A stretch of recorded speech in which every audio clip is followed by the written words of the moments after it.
So in case you've forgotten about it or haven't noticed me telling you at the start of every episode, we're looking for your favorite moment and question for the guys at the Gamers Table. The questions you send in just anything you want to ask us, like what's your favorite game, what's your favorite color, why does Ken always sit in the middle, whatever, any question you want to ask, that's fine. Send them on in, and at our end of the year, December 31st or whatever show, the last one of the season, we'll answer a bunch of your questions for you.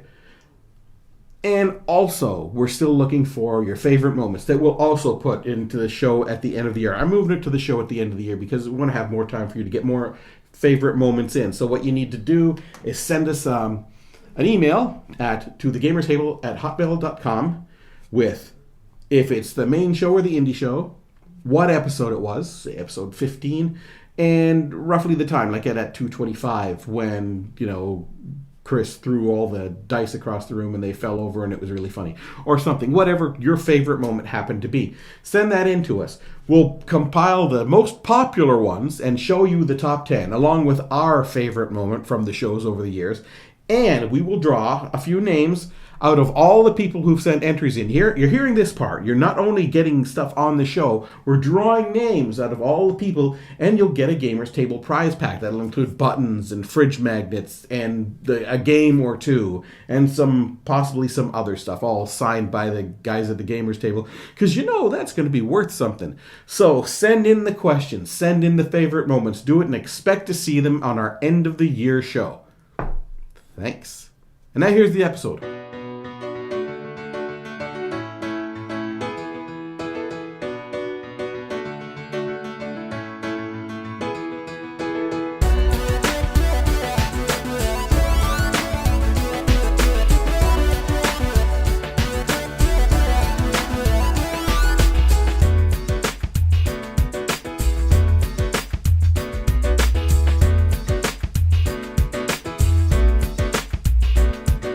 Hello and welcome to the Gamers Table. It is Friday and we're reviewing City of Gears. I like it quite a bit now. In 1912, the brilliant inventor and industrialist Sir Esmond Finglass had an idea that captivated the world. His City of Gears was to be a shining example of the future, powered by steam and driven entirely by a vast multitude of gears and cogs. The whole metropolis was one complete unit, filled with buildings, streets, and homes, all connected and working harmoniously to the sound of machinery. Tragedy struck when Finglass died young, leaving his greatest work unfinished mere months before its completion. With no guiding vision and funds locked up in litigation, the City of Gears fell into ruin, its amazing machinery stolen or falling into disrepair. Today, you are a part of a small circle of very competitive venture capitalists with the innovative spirit, technology, and funding to bring the City of Gears to completion. Using a workforce of clockwork men, steam-powered generators, and unique inventions which defy the laws of nature, you must race to revitalize the long-dormant mechanized metropolis and etch your name in the history books as the one who brought life to the City of Gears. That's a lot of theme for a game that really doesn't feel like it has any theme. I don't know. I think it works all right with it. Oh, no, it works well. Yeah, it's a theme that fits with the game, but I just don't feel it. It's a fun game. It definitely feels more Euro-y than thematic. Like a thematic Ameritrash game. It will go up to 4 players, and each player will get a player board with their basic powers, their victory track, and their factory, and 2 cog positions here. Each cog position is going to be where you make your connection to the city. If you're not connected to the city, you can't do anything in the city. And other people can disconnect you from the city and totally screw your game over. The city is a 3x3 grid of tiles. Is when you place a cog, you get to reveal the tiles. And some of the tiles are... And gain a victory point. Yeah. If you discover a tile, you gain a victory point. And some of the tiles are really powerful. Some of them are okay. Some of them work well together. But there is a nice variety to them and everything like that. Yes. Some have icons at the top, and if you get a certain number of them, if you own a certain tile or if you have that power, you get a certain number of victory points depending on how many you own and things like that. And they have their powers on them, so if you roll your dice at the beginning of your turn, you can activate say, the steam power here, if you have a steam. But you can only activate each tile's power once per turn. And say this one, for example, says choose, if you have the steam, choose any tile connected to this one. You may rotate a gear on that tile to another position on that same tile. So you're just moving it around the edge here. And this one also gives you an extra die to roll in your turn. Now, you may be saying, Craig, if you all take out of a common bag of gears and they all look the same, how do we know who's got what with what and thing? Now, he's got an interesting use for these, the translucent winks that we see all the time. Put it on top of the gear, and suddenly it's a blue gear instead of a regular gear, or a yellow gear, or a red. It's not much, but it's really neat, and it really makes the board much more colorful and stand out who's got what. Yes. It looks really good. I think one of the biggest things about this game, one of the better things about this game, I find, is also a little bit of its downfall. You got more tiles in there used for the game, so it'll change it up. You'll have a different game every time. But I found, personally, that some of these tiles are overpowered. And if you have a tile that's really powerful close to your starting factory, that gives you a pretty huge advantage. Because it only takes one movement to move from your factory to that tile right there. And if it's a very strong tile, it's very huge. Now, it seems like, again, like a fairly simple game. I put my cog down, I move my guys out, and I do the powers. But no, we're going to add some analysis paralysis in to make you be really annoying and take 12 minutes for your turn instead of 2 seconds. Because, see, these three things here... That's not that bad. I'd like to put a timer on people sometimes. See, these things, these are your basic ones. But every cog you draw out of the bag has a gear on one side, but a new power on the other side that replaces one of these. So if you roll 3 cogs on the dice, which is where you find out what things you're going to be able to do on the turn, you got 3 things and you look at it, and if they're all different, you're like, that was kind of good. And some of them have text on them too, so it's not just like it, you got to read them. And what happens? Kind of good too. But if I don't put this one back in the bag, Chris might get it. I don't want Chris to get that one, so maybe I want to do that one. And I like the dice in the game as well. Like, the dice are 2 cog, 2 steam, a bomb, and a blank. So the odds of you rolling something that's useless is fairly low, but it stops people from just being douchebags every turn. You have to roll the bomb before you can be a douchebag. What you're allowed on a game turn is, first of all, you roll your production dice. Depending on either you have your base number or you get a cog that improves it. So or the maximum, powers, or the powers or tiles. The maximum you can roll on a turn is 4. There's only 4 symbols on the dice. You got the blank, which is nothing. The bomb, which... Well, what do you think bombs do? Yeah. Steam is good for using the powers of the tiles, and cog for drawing cogs. Right.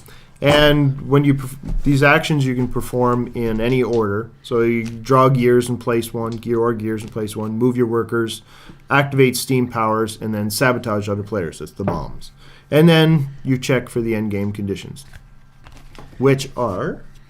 Well, if you ever run out of cogs in the bag, and there's a lot of them, but it doesn't take long for them to run out, that will trigger the end of the game. So you finish the current round. Derail. And then you do another complete round, starting from the first player, so everyone gets an even amount of turns.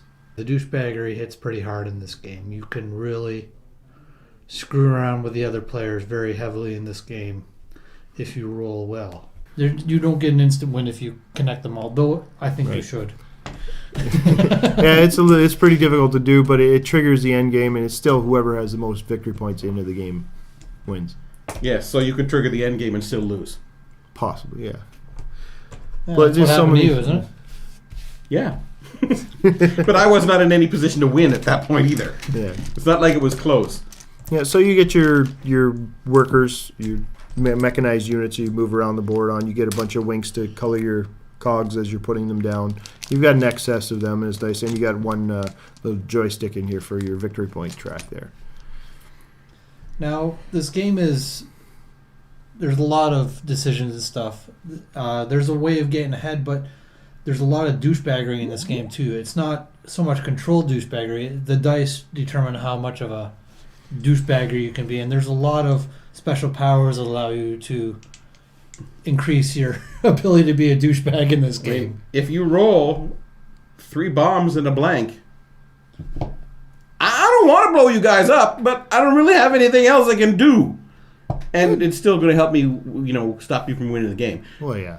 But though at early game, we tend to all do the, I'm not blowing anybody up. Yeah, I'm not blowing anybody up. And somebody will go, okay, boom. Yeah. Yeah, eventually it's just like, okay, you're in the lead. You've been discovering most of the tiles. You got a really good one right over there.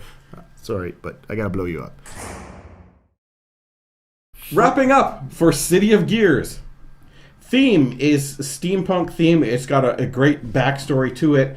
As Chris was mentioning, though, the gameplay is a little Euro-ish in that you're disconnected from the theme because you're just moving your guys around and stuff. I mean, there's powers on there, but it doesn't connect you to the steampunk world, though the artwork and everything does. It's just the theme, it's thin. It's not like a lot of flavor text and things that you're doing really cries out steampunk.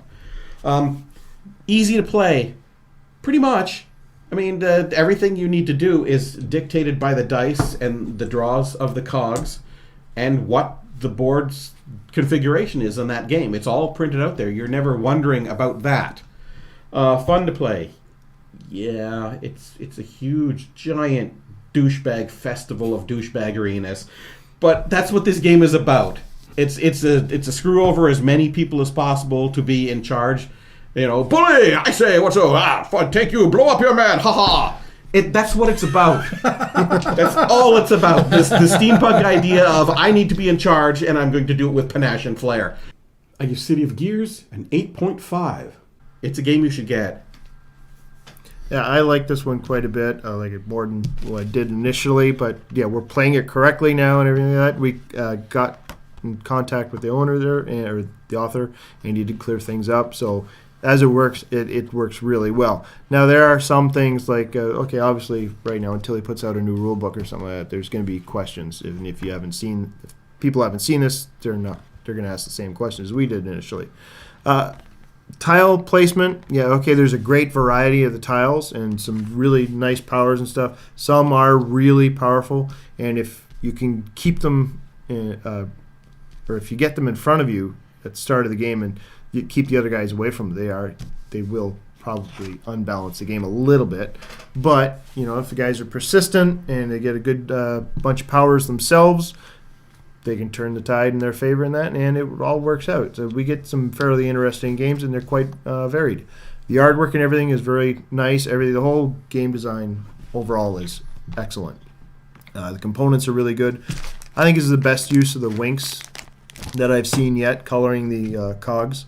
Some cool powers on here. So again, you get that nice indecision during the games. It's like, oh man, this is cool. I don't know if I should do that or not. I'm going to give it an 8. I like the artwork. I think all the graphics on everything here works. Part of the analysis paralysis Craig is talking about, I think that's a good thing. If you got to actually think about choices as opposed to them being that easy, it means it's a deeper game. You have to think about it, which I think is a good thing.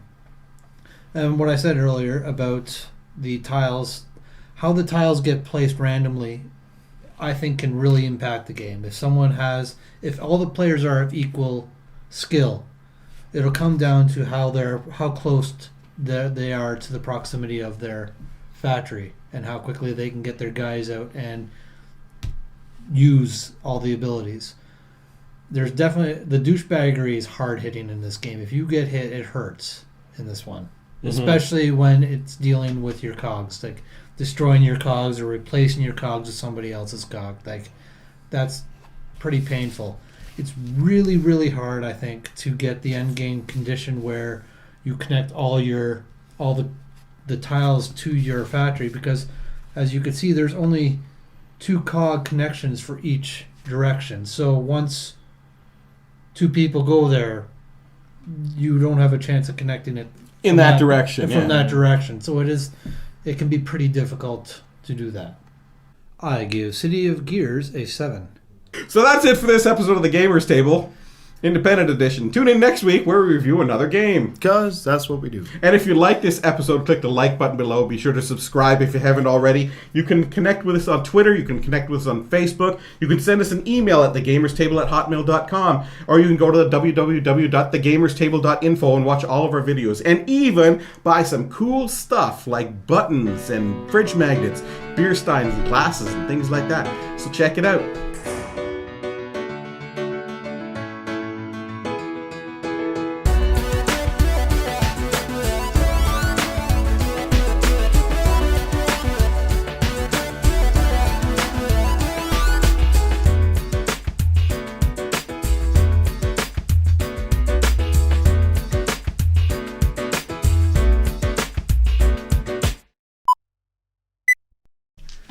Why do we got to use Euro and Ameritrash anyways? Anyway.